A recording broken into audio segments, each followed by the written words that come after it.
ಬಿಜೆಪಿಯವರು ಪ್ರತಿಭಟನೆಯನ್ನ ಮಾಡಿ ರಾಜ್ಯಪಾಲರು ದೂರು ಕೊಟ್ಟಿದ್ದಾರೆ ಸರ್, ರಾಜ್ಯದ ತೆರಿಗೆ ಹಣ ಅನ್ಯಾಯ ಆಗ್ತಾ ಇದೆ ಅಂತ.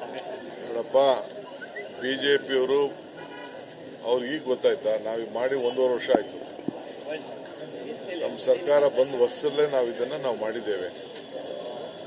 ನಾವು ಅವರ ಹಕ್ಕನ್ನ ಕಿತ್ಕೊಂಡಿಲ್ಲ. ಶಾಸಕರ ಹಕ್ಕು ಏನಿದೆ ಅದಿದೆ. ನಾವು 5 ಗ್ಯಾರಂಟಿ ಕೊಟ್ಟಿದ್ದು ಹೊಸ ಕಾರ್ಯಕ್ರಮ. ಆ ಹೊಸ ಕಾರ್ಯಕ್ರಮನ ಬಡವರಿಗೋಸ್ಕರ ಕೊಟ್ಟಂತ ಕಾರ್ಯಕ್ರಮನ ಮನೆಗೆ ಹೋಗಿ ತಲುಪ್ತಾ ಇದೆಯಾ, ಸರಿಯಾದ ಉಪಯೋಗಿಸ್ಕೊಳ್ತಾ ಇದ್ದಾರಾ, ಮಿಸ್ಯೂಸ್ ಆಗ್ತಾ ಇದ್ದಾರಾ, ಅಕ್ಕಿ ಸರಿಯಾಗಿ ತಲುಪ್ತಾ ಇದೆಯಾ, ಎಲ್ಲ ಡೈರೆಕ್ಟ್ ಬೆನಿಫಿಟ್ ಡಿಬಿಟಿ ಮಾಡ್ತಾ ಇದ್ರು ಕೂಡ ನಮ್ಮ ಜನರಿಗೆ ಅದರ ಉಸ್ತುವಾರಿಯನ್ನ ಜವಾಬ್ದಾರಿನ ನಿವಾರಣೆ ಮಾಡಲಿಕ್ಕೆ ನಾವು ಕೊಟ್ಟಿದ್ದೇವೆ. ಇವ್ರ ಮೇಲೆ ಅಧಿಕಾರ ಚಲಾವಣೆ ಮಾಡೋದಲ್ಲ. ಕೆಲವರೆಲ್ಲ ವಿದ್ಯುತ್ ಶಕ್ತಿ ವಿಚಾರದಲ್ಲಿ ಕೆಲವು ಸಮಸ್ಯೆ ಇರ್ಬೋದು, ಆಹಾರದಲ್ಲಿ ಇರ್ಬೋದು, ಯುವಕರು ಕೆಲವರಿಗೆ ಪ್ರಜ್ಞಾ ಇಲ್ಲದೆ ಇರ್ಬೋದು, ಅವರೆಲ್ಲ ತಿಳುವಳಿಕೆ ಕೊಡುವಂತ ಕೆಲಸವನ್ನ ಮಾಡಬೇಕು ಅನ್ನೋ ದೃಷ್ಟಿಯಿಂದ ನಾವು ಮಾಡಿದ್ದೇವೆ.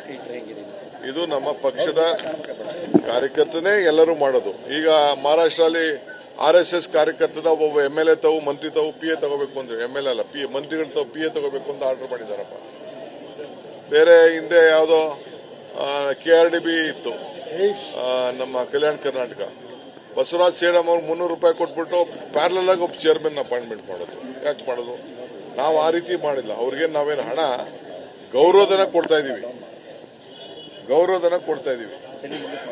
ನಮ್ಮ ಪಕ್ಷ ನಮಗೆ ಜನ 138 ಪ್ಲಸ್ 2 ಸೀಟು 140 ಸೀಟು ನಮ್ಗೆ ಕೊಟ್ಟಿದ್ದಾರೆ.